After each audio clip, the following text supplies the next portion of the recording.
I welcome this debate, and I support all the excellent points made already by those who support this motion, as I do, and I'll try very hard not to repeat them. I'm not alone in being somewhat bemused that the party in government is the party that is generally prides itself on being pro-business and anti-bureaucracy.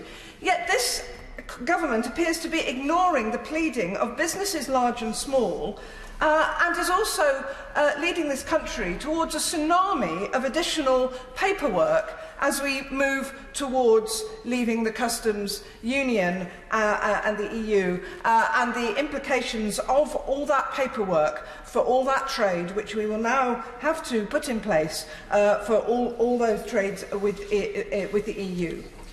Leaving the customs union means the introduction of tariffs and non-tariff barriers to trade in goods with our largest trading partner, 40% of our trade. That means, as businesses tell us again and again, added delay and added costs for manufacturers. I had the pleasure of visiting Honda in Swindon with the Industry and Parliament Trust just before the recess. And they have said that outside a customs union there is no such thing as a frictionless border. Motor manufacturers will be subject to 10% tariffs on cars and 4.5% on components and parts, plus additional delay. And what that means, if you take your car into the dealer because you need a new exhaust pipe, today the order goes in, tomorrow the dealer will have it and will be able to fit it. That's the situation now.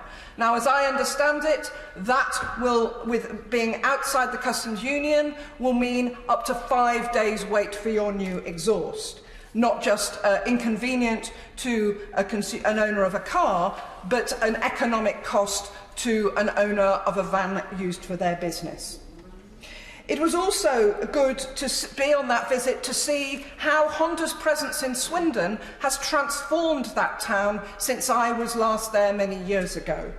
And there is no doubt that Swindon's low unemployment and well-paid jobs, not just at Honda but at all its suppliers, is directly based on Honda being there, which I'm sure is probably linked to the message that we've already heard Margaret Thatcher gave to the Japanese government many years ago by saying that Britain will never leave the customs union. Now, all that is at risk. We won't see big bang announcements by these big manufacturers in these key sectors, not just automotive industry, but pharmaceuticals and many others. What we'll see is incremental decisions, incremental loss of capacity, incremental elements of production going to Europe, where the biggest market will be. And this will be a long-term cost to our economy. We cannot afford that. Now, just very briefly on borders in Northern Ireland, many of us will have seen in our Twitter feed